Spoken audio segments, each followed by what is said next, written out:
Okay, this is Marty Wilson speaking. I'm sitting at the Monroe County Historical Association's temporary office with Robert W. Field. It's February 11th, 2025, and Tanya's in the room with us.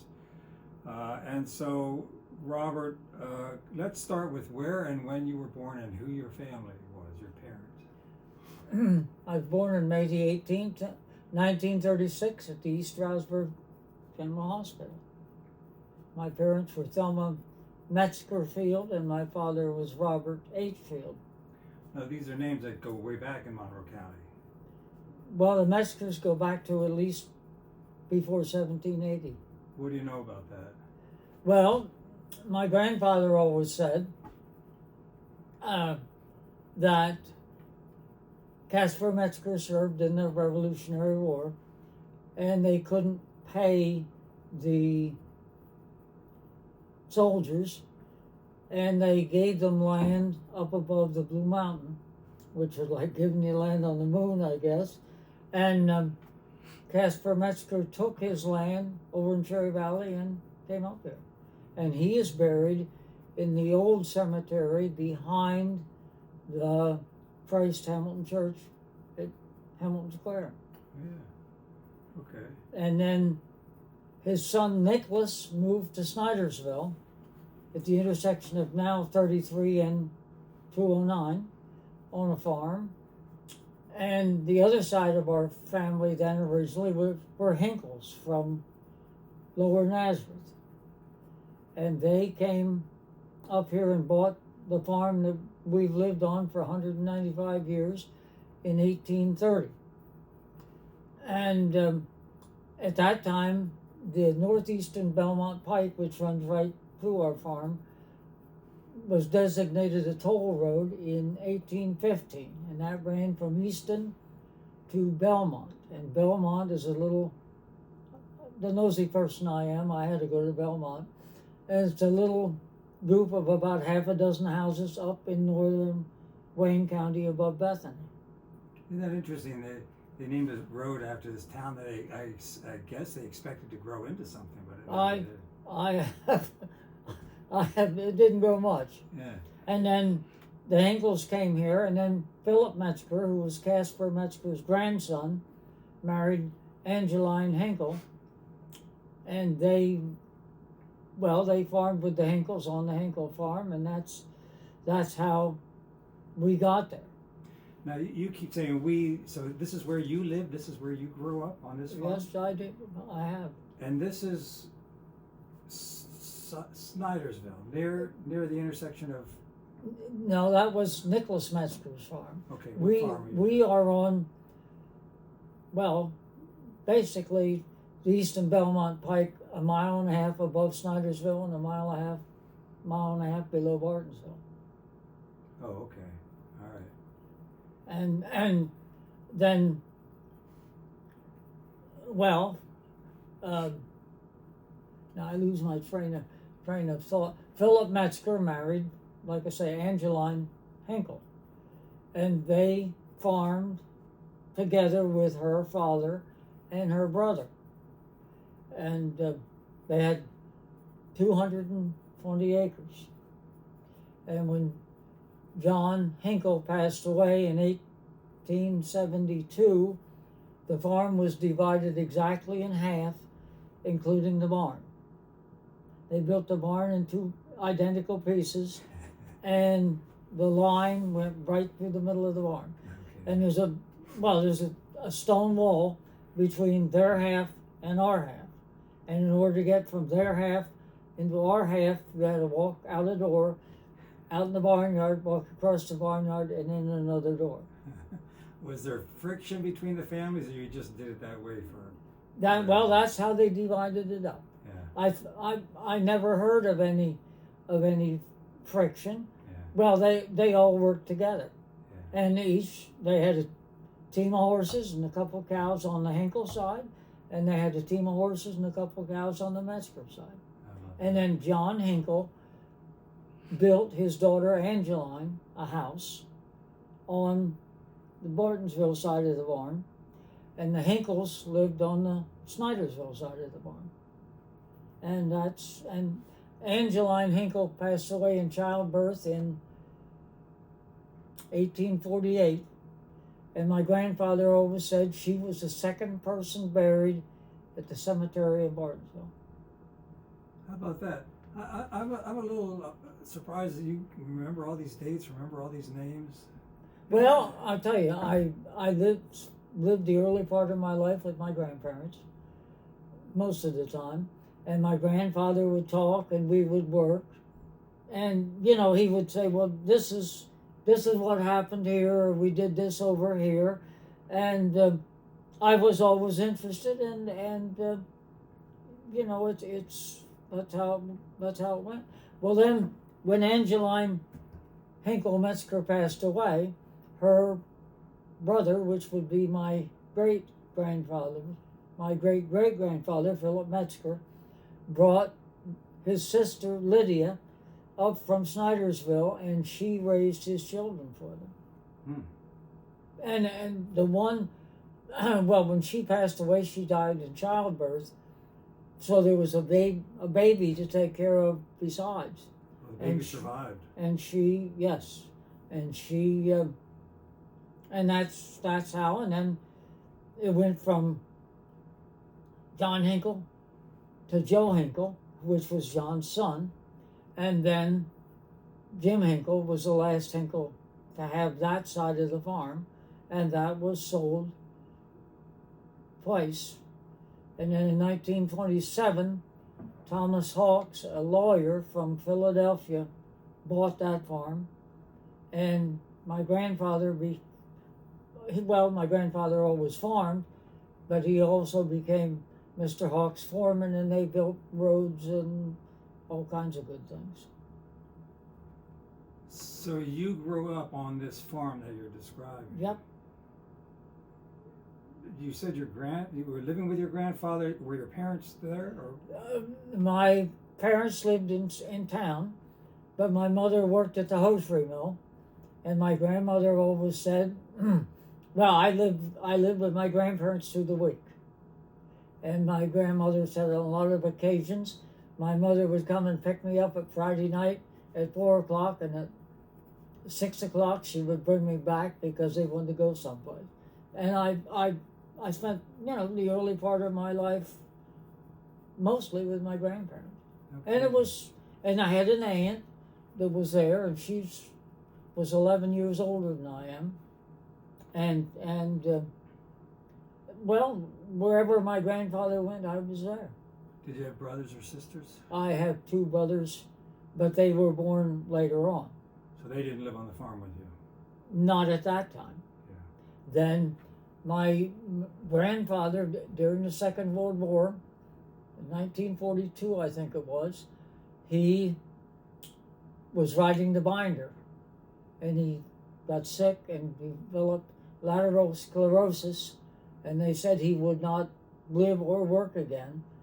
And then he moved into the hired man's house, and my parents came out and lived in the farmhouse. And my middle brother, Tom, was born in 1941, and my other brother was born in 1947. But I always spent most of my time with my grandparents. Where'd you go to school? Pocono Township. Yeah, no, I'm not familiar. Was it a one-room school or what? No, it was a high school. You know where the War Memorial is in Tannersville? Yes. Oh yeah. Oh, you went there. Yep. Okay. We had to walk 1.5 miles to the bus stop, and they really didn't care how you got there, just be there. Things were different then. And it's, but it was good, and at that time in school, you either learned or wished you had. Yeah, you either learned or you wished you had. Is that what Yes. Yeah. The teachers made an impression on you. There was no fooling around. Yeah. We had mostly lady teachers, and they were tough. Yeah. We had one woman take her shoe off and slam you with it. But like I say, you learn. Yeah. So tell me about the farm. What was it like growing up on the farm? Did you work a lot on the farm? That's all we ever did. A lot of animals, a lot of... Well, my grandfather didn't have that many animals. When Mr. Hawks bought the Hinkle side of the farm, then my grandfather used that side of the barn also. But we kept most of the milk cows on his side, and we had a couple on the other side. And my grandmother, I always said, was probably the best person on the face of the earth. But she would get up in the morning, and she was in charge of the fires. And we carried the wood, or the hired men. My grandfather had hired men to work on the Hawks estate. And they would carry the wood and fill the wood box, and she tended the fires. And she came out and milked her cows in the morning, went in the house, washed the milk pails, made breakfast, and then did her thing. And at night, she would go back out to the barn, milk her cows, and come back in and make supper, and that's how we did it.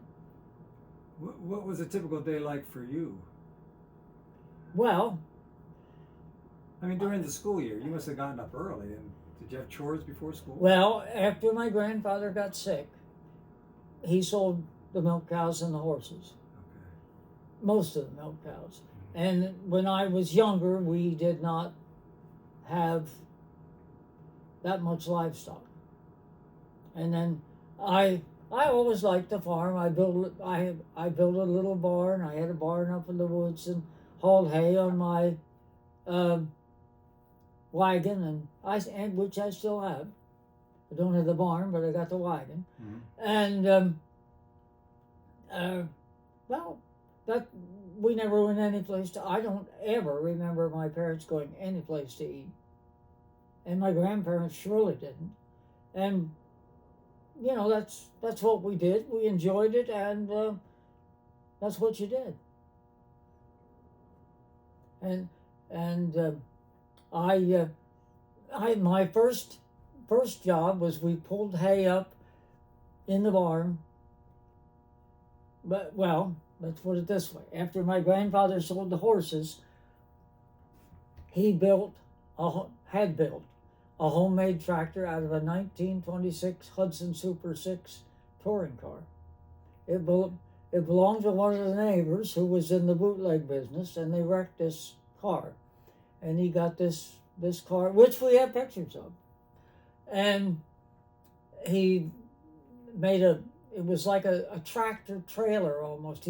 We had like a fifth wheel on the back axle of that tractor, and then he took his ground wagon and he took the front wheels off the ground wagon, and the coupling pole fit in on the back of this Hudson, and well, it was a 6-wheel operation.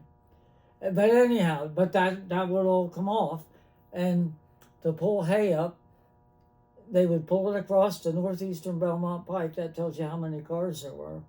And when they dumped the hay with a fork, it was a pulley system up in the barn. The rope would go slack, and it was my job to pull the rope back behind the tractor so they could take another forkful up. Did you say the neighbor was a bootlegger? We had a number of neighbors that were bootleggers. What can you tell me about that? Well, it was a rather lucrative business, let's put it that way.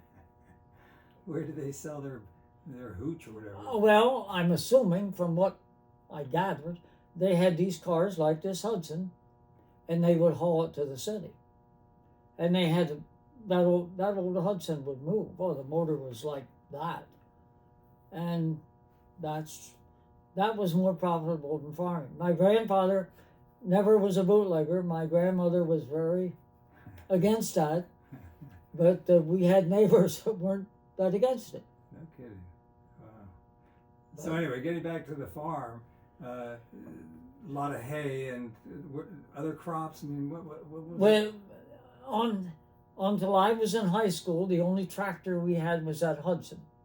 And we made hay with it. My grandfather was very mechanically adaptive, and we adapted the mower and the hay rake and all that to be used with this Hudson. And we made hay. We had 2 milk cows, and my father had a couple of heifers, and all we did was make hay till I got in high school. And then in high school, I took the vocational agriculture course, and I wanted to buy a tractor from Gables, and my mother said no, she wouldn't sign for it. I had to buy a new tractor from Brands Motors in Portland. So I bought an Allis-Chalmers CA when I was probably in 11th grade. An 11th grade student high school student could afford a tractor. Well, my mother signed for it, and I had to make the payments. And Portland, Pennsylvania, along the river, they sold these tractors? Yep. Where was that tractor? Down at Brands Motors in Portland. You went down 611, probably to the stoplight in Portland, and the road veered off to the right, and there was a brick building on the left of that, and that was Brands Motors. Oh. Then when I used, that was a smaller tractor. And then when I was 19 years old, I bought myself an Allis-Chalmers WD-45 new from the same place, and we still have that tractor and use it. How'd you get the tractor back? On a flatbed, or you didn't drive it from Portland, did you? No, they had a truck, but at that time there was no rollbacks. They had to have a bank to back it up, but I bought a brand new tractor and a set of plows for $2,250. But when I was in school, in 11th grade, I started to sell milk for myself. And then I didn't get rich, but I had some income, and that's how I paid for it. Huh. And but no, it's I I certainly have been pleased. I've had a good life. We haven't made any money, but it's been a good life, and I certainly am thankful for it. Yeah. Well, let's finish up your schooling. You finished high school, right? Yeah. And then not college. You're going to be a farmer. Is that right? Yeah. Much to my mother's chagrin, she wanted me to be a minister. She wanted you to be a minister. Yes. You didn't feel the calling. No. I enjoyed it. She wasn't too pleased with my grandparents. She said they talked me out of becoming a minister and into a farmer. But I've enjoyed it. It's been a good life. My grandparents helped me, and in high school. Well, I should have learned from this. I got a registered Holstein heifer calf from the mental institution down in Northampton County. Beth Allen, her name was Beth Allen Ragapple Susie, and I had this calf, and she freshened at home and died having this calf. I should have taken that as an omen, but I started out to milk 4 or 5 cows and sold the milk to Pocono Mountain Dairy, and we got more cows, and we kept cows on the other side of the barn, and that's how I started out. So you were a full-time farmer when you graduated from high school? Yeah, basically, but then I helped my grandfather. And but you're still on that farm. You Yep. haven't bought your own place, or? Yeah, no, I have. From the house I was raised in, I probably have gotten 300 feet. We bought my grandfather's sister's house then. And how that happened, that house, well, my grandfather's brother-in-law helped build the courthouse. He was a contractor, Tom Schiffer. And they had a house on the corner below the house that we lived in, and that had been sold out of the family. And when we were married, my wife was from Bowmanstown, and she wasn't too thrilled about coming up here, but she said if we could buy that house she would come up, because I think she was pretty sure we couldn't buy it. It had sat there empty for 4 or 5 years, and the place next to us had been sold to a gentleman from New York. He owned the Gramercy Park Hotel and little things like that. And he was watering these maple trees along the road. And I went down and I said, could we buy the house and move it into the field behind it, which we own? He said, why move it? I'll sell it to you for what I paid for it. And we bought that house, and we've lived there almost 65 years. No kidding. Where'd you meet your wife? At Valentine's Day dance. High school? No. Oh. No, this was another deal. I was in the Cherry Valley Youth Fellowship, and, well, this was in 1958. So this is the Methodist Church in Yep, Cherry Valley? in Cherry Valley. Okay. And this girl came to me, and she wanted me to bring a fellow down to this dance at Churchland's Business College for her. And, the awful person I am, I said, well, what's in it for me? And she said, I'll have someone there for you to dance with. And that's how I met my wife. And we went out ever thereafter. No kidding. Yep. How long you been married now, did you say? Well, my wife has passed away, but we were married almost 60 years. No kidding. And you were a farmer. I mean, are you still a farmer? Are you still working? Yeah. Unfortunately, my children think I should retire, but we don't sell milk. I sold milk for a year after my wife passed away, but I think we have 16 animals yet, and we milk. Who helps you with this?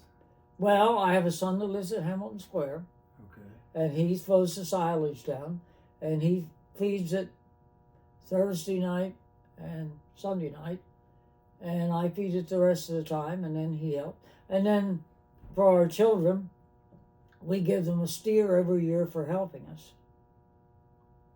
What does somebody do with a steer? Are they all farmers? And No, they take it out to Hates Market, and they have it butchered, and they divide it up between their families. no kidding. Huh. Well, they get 600-700 pounds of free meat. Wow. I provide the steer, I feed it, and do all that. When the hauler comes, I point to which one it is, and then I'm done. They butcher it, they divide it up. I don't eat any because I don't cook like that. And and last year they got 2 steers. So it's I can't complain. Or children, I don't know how thrilled they were when they had to help, but they all help. I will say this for our children: they may not do it like I would do it, but they do it to the best of their ability. How many children do you have? 4. We have 3 sons and a daughter. Except for the son that's helping you, any of them go into farming? They'd starve to death. It's not like it used to be. I can remember when there were 150 herds of dairy cattle in Monroe County, and there were over 700 in Northampton County. We have the last milk cows in Monroe County. I think there's 8 herds left in Northampton, and the services are all gone. It's whatever. So you've seen this area completely transform from It being has. a farming community into what it is today. It has changed like you wouldn't. But the place next to us has got 58 houses on it. The place below us has got, well, not that many, but a lot. And we're fortunate. The Hawks estate is still there, but I don't know for how long. And this is the third generation of that. And we worked for the Hawks estate till 1965, and we farmed their land till 1988. And we worked for them, we used their barn, and we farmed their land. We do none of the above anymore. Now, I'm not sure if I wasn't paying attention, but what is the Hawks estate? That's the other half of the Hinkle farm. Oh, okay. And yeah, I get along with them, but I mean but here we got, you know, when you get my age, you find out you're not as smart as you might have thought you were. And after we lived up here a while, we couldn't buy the other half of the barn, and we started out with 2 acres of ground. And my grandfather said to me, he said, if you come up here, I'll give you the other half of the barn and 7 acres, which he did. And we had that. And, you know, like I said, I know a lot of stuff. And we bought a farm out at Lehighton. And after we bought 200 acres at Lehighton for $30,000. Wow. Yeah. Anyhow, what year roughly was that? 1965. Okay. And then we decided we didn't want to move to Lehighton. And we had 2 farms. So, and this shows us you get help from above. We wanted to sell it, and we had no idea what we were going to do with it. And one Sunday afternoon, a guy came and knocked on our door. I never saw him before. He said we were interested in buying that farm. Well, you better believe I bugged him in the rouse. And we sold that farm then. And then we just couldn't buy the other half of the barn. We had to deal with the son-in-law, and he was tough. And then he passed away, and his wife came and wanted to trade. We had land at her entrance, and she wanted to protect her entrance. And we traded 3/4 of an acre of swamp for that barn. And they had rebuilt the barn and all that kind of stuff. The barn it's the original barn is 40 feet wide and 72 feet long. Wow. And my grandfather and they had put a new roof on it. They laughed at, re-raftered it, slated it for $600 a side. But anyhow, and it turned out that we bought the other half of the barn back one day, one way or another, from the time it was divided up. 100 years from when it was divided up. How about that? And then we bought land from time, and then we bought another piece of land from them that was part of the other farm at the same time we bought the barn. And we bought land over the years, and do you still have all that land? yes, I get 7 tax bills twice a year. No kidding. How many acres altogether, if you don't We mind have my asking? 67. Wow. Yeah. But it's but I've never combined anything, because if we have it in these separate pieces, then we don't need to go through the planning commission if we want to do something. Right. The last piece I bought, we have a meadow that's below the house that we live in that had belonged to my grandfather, and he sold that in 1950 to Mr. Foe, who we bought the house from years later. And my grandmother always said we should have never sold that corner off. Well, the other family passed away and moved away, but they kept us 2 3/4 acres. And then the son had passed away, and his wife was there, and she had that corner sold for $80,000. But they couldn't get a sewage permit. But we had land. It's kind of funny arrangement, because there's like a little wet spot, but then we had good land, right there. And she wanted to buy a sewage permit, or buy a piece of land for a sewage. And I didn't think that was too smart, so I didn't sell it. Well, then she couldn't sell her land. And then she sold it again. I think this time she only got 70-some thousand. And we had the same deal, and I said, I just don't think I want to sell it. So then she wanted to sell it to us. So she asked me $7,000 for it. And I offered her, this shows you how dumb I am, I offered her $1,000. And I was in the bathroom one morning. shaving and looked out the window, and we had just bought a silage wagon down in Lancaster for $1,000. And I thought, in 10 years that silage wagon's going to be sawdust. You better offer this woman more money. So I offered her $2,000, and she stuck me for 2 years of taxes, but she took it. And we bought that other piece, and that kind of completed a piece in the jigsaw puzzle, and that's how we got that. Well, you're a dying breed around here. Then, how many of a population that was predominantly farmers 100 years ago or whatever? What percentage would you guess are farmers? Are there still many farmers in Monroe County? No, and they're all my age. Well, my age are middle age, late middle age. Do you think any young No, people? well, the way the infrastructure is now, you couldn't farm if you wanted to. How do you mean? Well, we had always sold in later years we sold the milk to Lehigh Valley, and Blakesley's in Cherry Valley hauled the milk.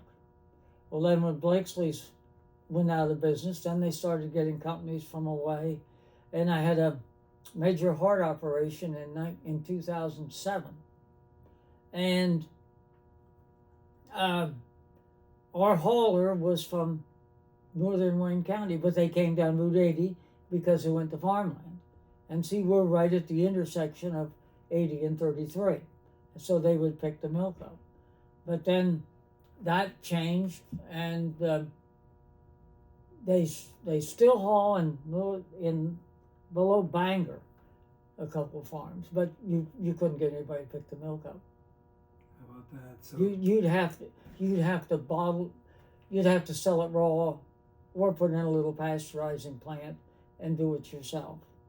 We could sell milk like mad, but at this point in life, I got headaches enough. If you don't have all the licenses, it's not worth the trouble you can get into. talk about that for a couple of minutes. When you were young, were there a lot of licenses if you had to sell milk?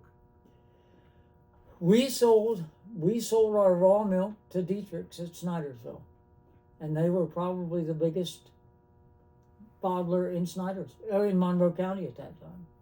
And I would say, well, there were Dietrich's and Pendel and Monroe County Co-op, and then there was a fellow on West Main Street, and then there was at least half a dozen farmers that sold raw milk in Stroudsburg, and that's all gone.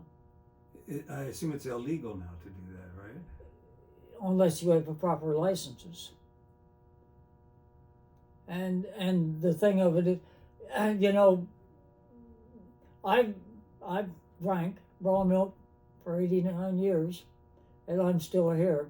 But if people get a bad cold, the first thing they want to do is sue you, and it has to be licensed and all this, and it's a hassle. So there are lots of reasons why the young people aren't taking up farming in Monroe County. Well, and like I said, there's just no. It's a 7-day-a-week, 360. If you're sick, that doesn't make any difference. You got to go anyhow. You mentioned some housing developments near you. Did you have the opportunity to sell out to a developer? Yes. And why didn't you do it? Or well, my aunt. I don't know whether you're familiar with Frank Buck or not. He wrote in Pocono. Oh yeah. I know who you mean. Yeah. Well, we were next to him, and my mother had 30 acres on that side of the road, and he wanted to buy that and put houses on it. And my aunt thought, we should sell it, and my mother wouldn't sell. And I'm glad she didn't, because we now own a third of it. And we're here and he's not. But around us, everything, you can't believe the amount of building. Well, I drive around Monroe County, so I can see the houses. But I'm wondering this. You could have sold out and retired fairly comfortably. But what do I want to do? it's just like now our children, and they're probably right. They think I should, but you wake up in the morning and you watch television and you take a nap, and then you might eat if you can get awake. I have to get up in the morning, and I take more naps than I should, but I have to go out at night, and you can't get sick because the cows are there, and it gives you something to do. It's company, and that's how it is. I'm very, very fortunate that the good Lord has left me that I can do the work at this age.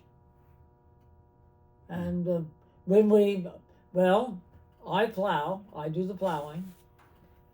I do most of the harrowing. We hire our corn planted.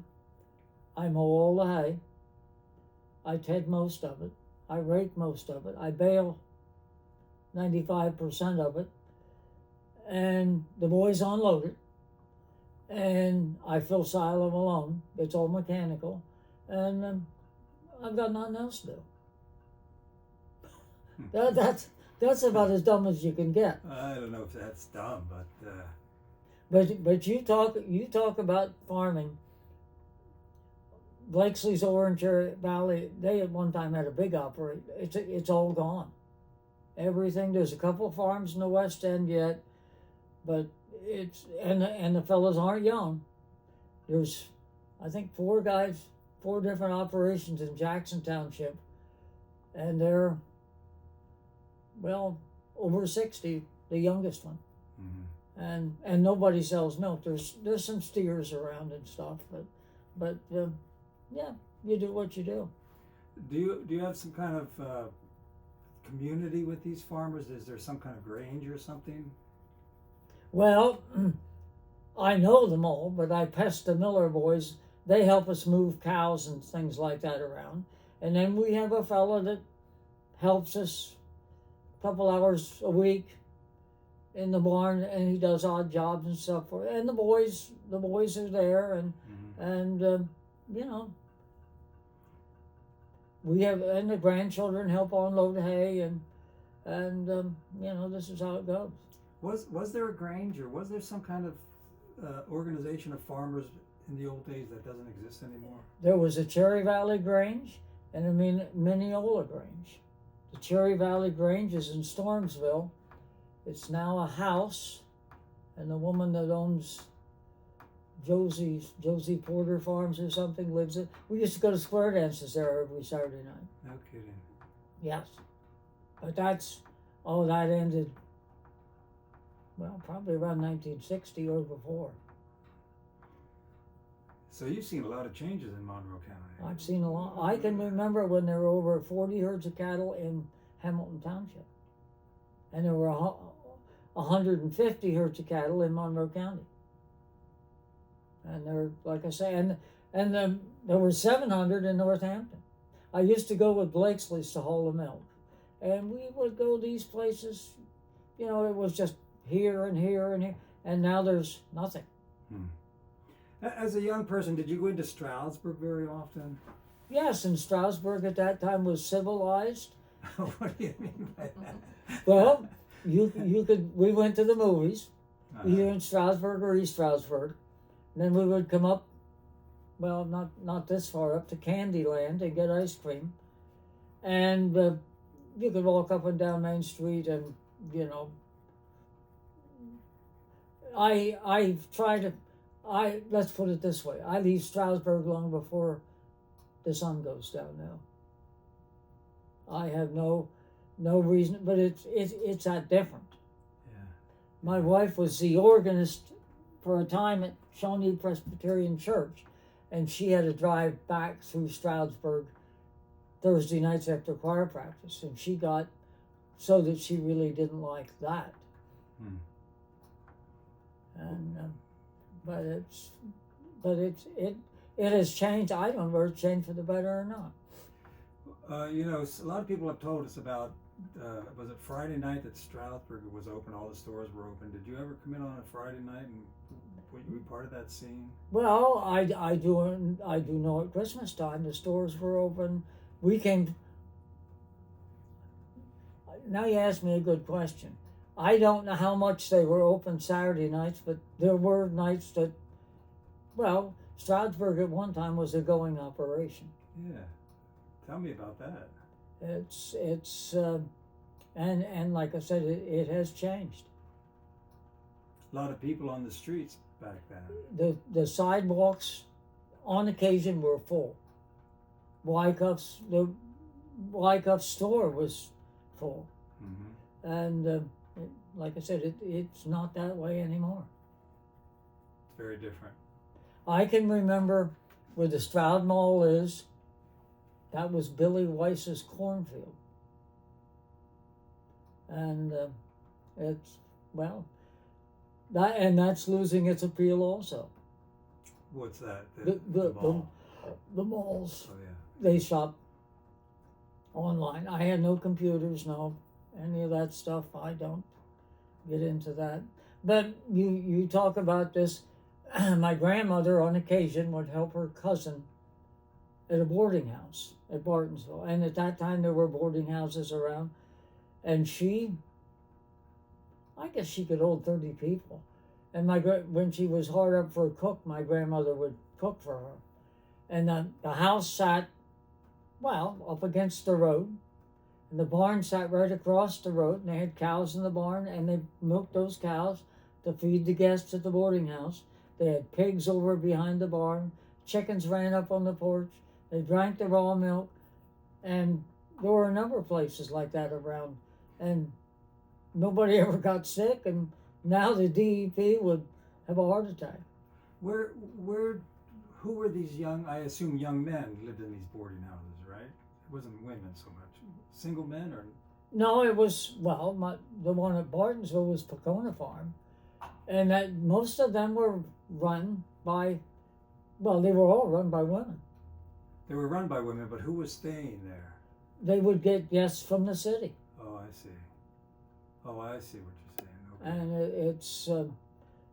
Okay. And we had a Jewish gentleman that I knew, very nice fellow.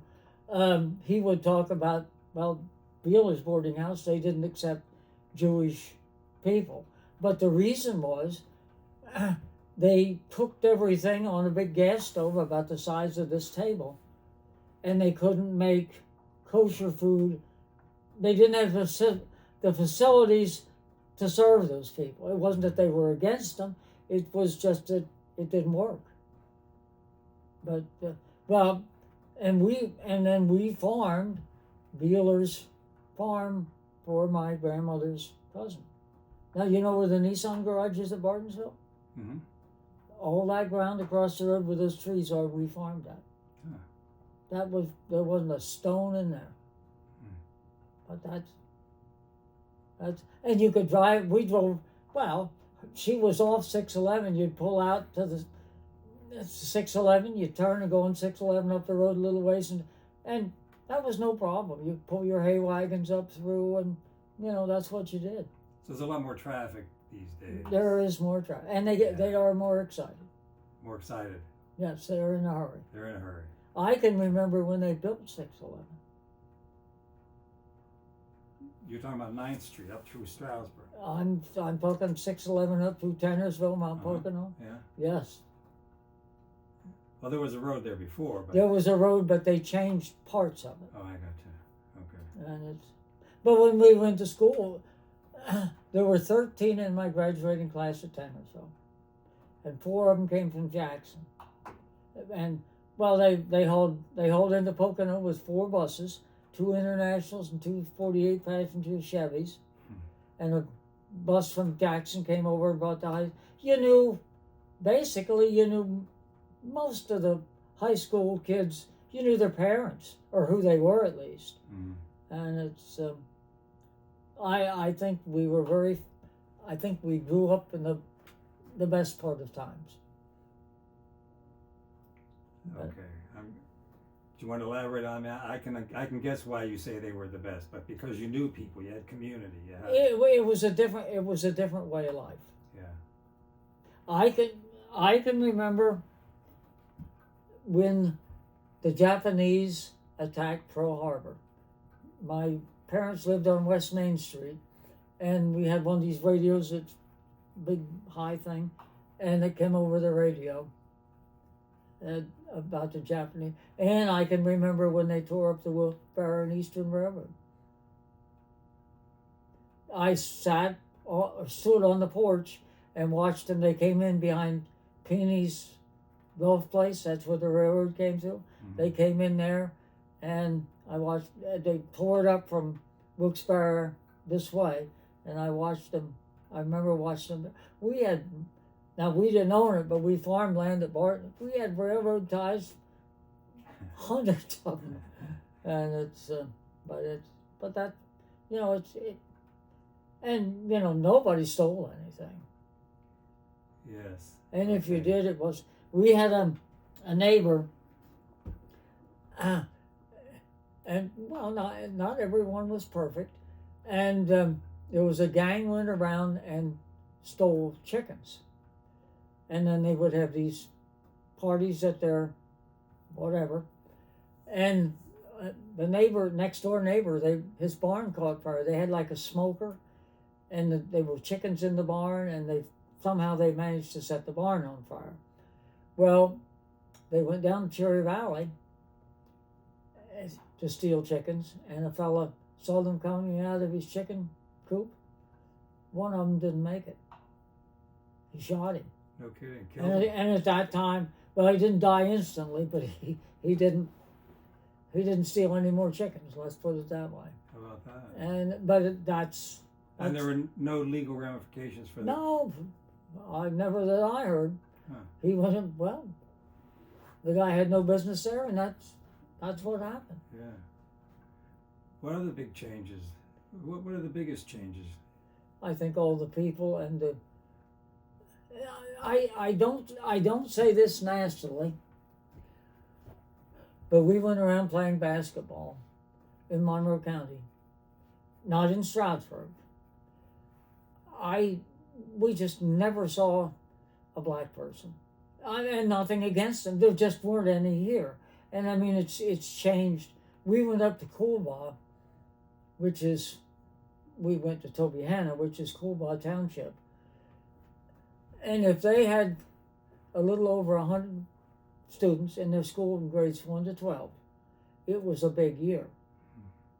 And now I think there's 40,000 people in Coolbaugh Township. Mm-hmm. That is a difference. So more people, more traffic, no farming anymore, really, no, to speak of. There's well, at one time, well, there was Traders Mill in East Stroudsburg, J.M. Wyckoff, Canfields at Bartonsville, Chrome at Gilbert's. They all ground feed and stuff. There's just none of that. Well, they're all gone, except Canfields, and he doesn't grind. And it's a change. Did you have any opportunities or many opportunities to travel, like even to New York City or to Philly or anything? I've been to New York City twice.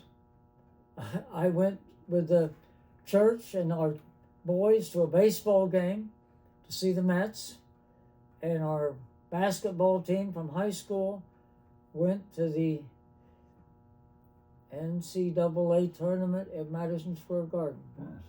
That's it. Oh. Well, as a farmer, you're pretty busy, I would Well, think. and I just had no reason to go to New York. Yeah.